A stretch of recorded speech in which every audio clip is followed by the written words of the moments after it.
keep this feeling, keep on breathing, even if we're slipping away. So I close.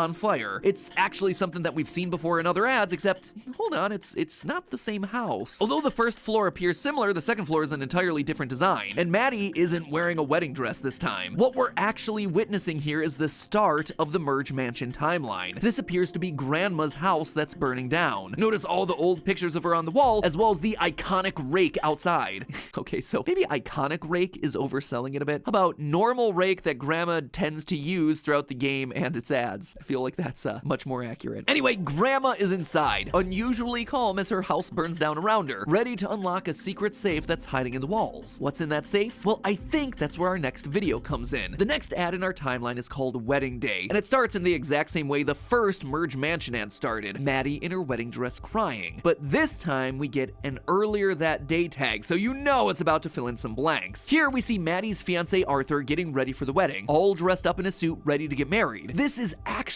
different from what I had theorized about last time, where we predicted that he had gotten cold feet and ran away. So what's the reason that he left Maddie at the altar? Grandma. Not because he's secretly in love with her or something, no, she's involved with the city inspector. It's because he's scared of Grandma. Ursula bursts through the door holding some files. Files that clearly had something incriminating on them, considering we smash cut to Maddie alone at the altar. Files that I suspect Grandma pulled out of her wall safe before the house burned down. Last time we suspected that Grandma's big plot was to get Maddie to herself, and this now seems to confirm it. I don't know whether to celebrate that victory or cry over the fact that I've wasted so much brain space on a mobile games ad campaign. It also explains why one of the messages written on Grandma's hand in the cop car was "he's alive." She just scared Arthur away. He didn't actually die in the fire like Maddie probably suspected. This is also supported by the fact that of the 3 versions of that hand ad, "You're next, I planned this, and he's alive" is the version that they ultimately decided to upload onto the YouTube channel. But Grandma never actually makes it to prison. We suspected last time that after being taken into custody, Grandma winds up in jail only to break herself out using a file that we see her bake into a pie. However, apparently for the truest of true lore, it's not enough to just subscribe to a channel of ads here on YouTube. You also have to head on over to Instagram.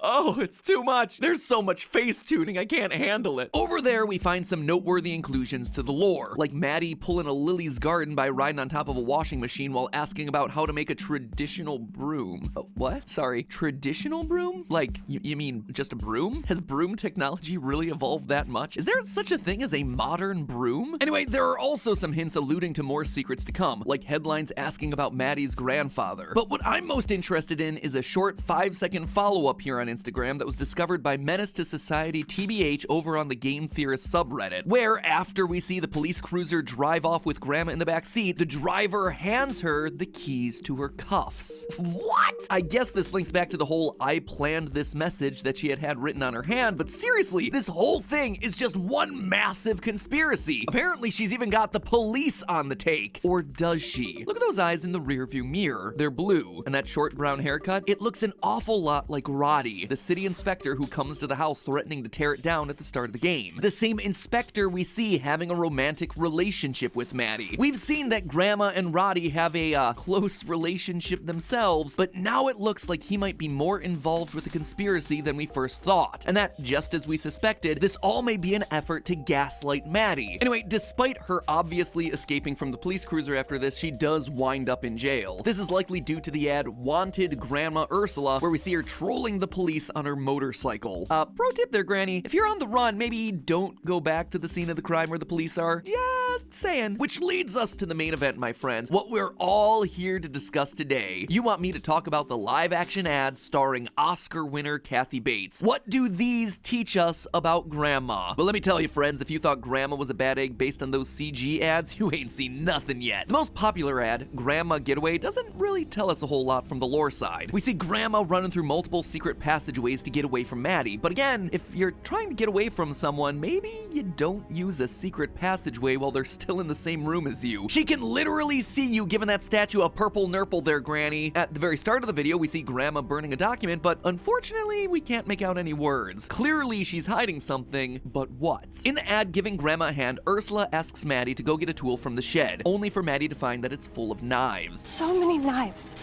So little time. After which we see Grandma raking leaves over a pile of even more knives. Chef's kiss, brilliant ad. But it's worth mentioning that this is now twice Grandma hasn't really hidden her behavior from Maddie. First with the secret passages, and now with a shed of knives. It's awfully suspicious. Could it be intentional? Keep it in mind. Anyway, all those knives seem to imply that Grandma's a killer, but like, why? Why so many knives, Ursula? Like, are you using one per victim? You do realize that you can reuse knives, right? Unless, of course, she's using one per victim and keeping